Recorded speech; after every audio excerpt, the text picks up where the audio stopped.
غسل کے فرائض آج ہم بیان کرنے چلے ہیں۔ آج کا ہمارا یہی موضوع ہے کہ غسل کے فرائض کتنے ہیں اور کون سی چیز کرنے سے غسل ہو جاتا ہے اور کون سی چیز کے چھوٹ جانے سے غسل نہیں ہوتا ہے جس کا کرنا ضروری ہے۔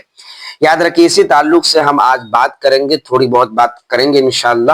یاد رکھیں سب سے پہلے تو یہ سمجھیے کہ غسل میں کتنی چیزیں فرض ہیں۔ تو یاد رکھیے غسل میں 3 چیزیں فرض ہیں۔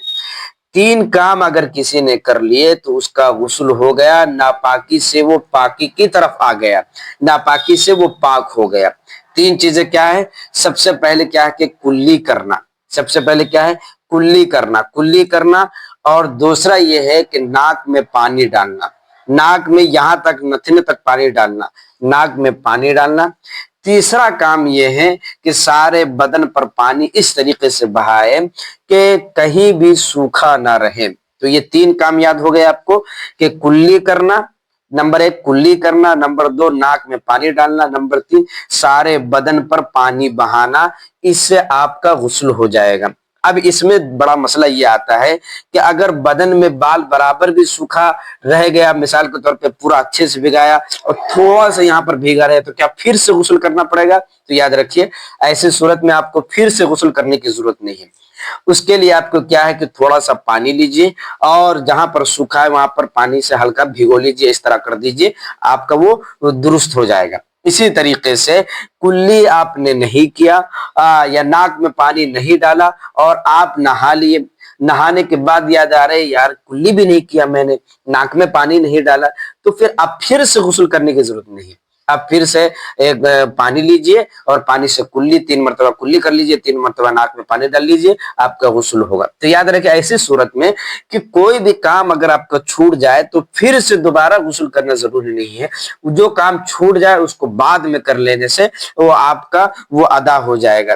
اسی طریقے سے یہ بات یاد رکھنے کی کہ بہت سارے لوگ سوال کرتے ہیں کہ عورت جو نہاتی ہے تو اس کا سر کا بال بھی پورا بھیگنا چاہیے یا نہیں؟ یاد رکھیے ایسی صورت میں کہ اگر عورت کے بال بندھے ہوئے ہیں تو ایسی صورت میں اگر بندھے ہوئے ہیں اور بندھے ہوئے ان کو اندر تک پانی پہنچانا ان کے لیے آسان ہے تو پورا بال کے ایک ایک کھال تک پانی کو پہنچ جانا ضروری ہے، اور پہنچ گیا تو اس کا غسل ہو جائے گا۔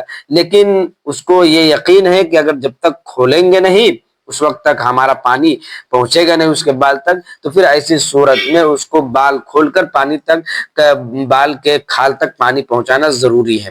لیکن اگر ایسی صورت نہیں ہے، اس کو یقین ہے کہ بال نہیں کھولیں گے، اب اگر بال کھولے ہوئے ہم پانی پہنچا سکتے ہیں تو پھر کوئی حرج نہیں، وہ پانی پہنچا سکتی ہے اور اس کا غسل ہو جائے گا۔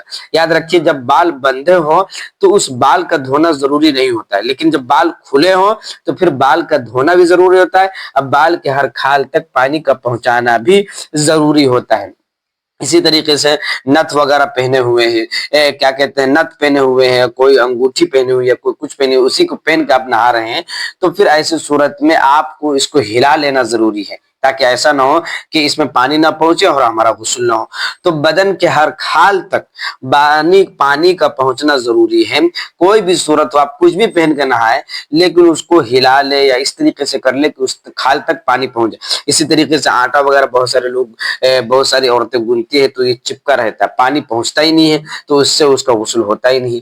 تو تمام چیز ایسی رکاوٹ والی چیز نہیں ہونا چاہیے جس سے آپ کا ایسا نہ ہو کہ غسل درست نہ ہو۔ اور پھر اگر دوسری بات یہ ہے کہ اگر غسل آپ کر لیے اور پھر بعد میں آئے کہ یہاں تک پانی نہیں پہنچا ہے تو بعد میں آپ کو غسل کرنے کی ضرورت نہیں ہے، بلکہ آپ اس کو اسی طریقے سے بھگو لیجئے، اس کو بھگا لیجئے، پانی وہاں تک پہنچا لیجئے، آپ کا غسل درست ہو جائے گا۔ ایک بات اور اس میں یاد رکھنے کی ہے کہ بہت سارے لوگ سوال کرتے ہیں کہ غسل کر لیا اور غسل کرنے کے بعد اب پھر سے وضو کرنے نماز پڑھنے جانا ہے تو وضو کرنا ضروری ہے کہ نہیں؟ تو یاد رکھیے کہ آپ جو غسل کیے ہیں اس میں 4 اعضاء کا دھونا ضروری تھا، وضو میں 4 فرض تھی، اس میں 4 اعضاء کا دھونا ضروری تھا۔